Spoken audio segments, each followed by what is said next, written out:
አንዳንዴ ለቀደሙት መንግስታት ሳስብ እንደ ዛሬ ፌስቡክ፣ እንደ ዛሬ ዩቲዩብ፣ እንደ ዛሬ ዝም ብሎ መናገር ቢቻል ኖሮ ምን ያደርጉ ነበር እያልኩ ፈራለሁ። ምክንያቱም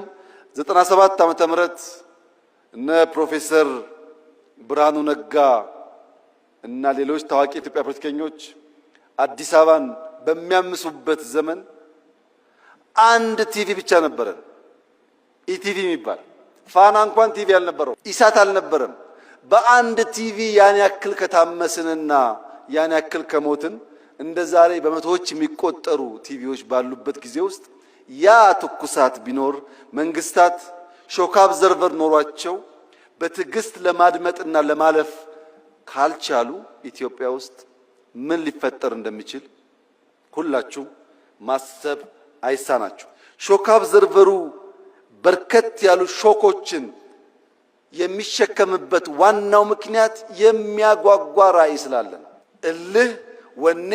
ቁጣ ጠፍቶ ሳይሆን ያ የሚያጓጓው የብልጽግና ራዕይ ግድ የለም እኛ ስንረገጥ ነገር እንዳያልፈን በትዕግስት አብዞርብ እያደረግን ብንሻገር ይሻላል የሚል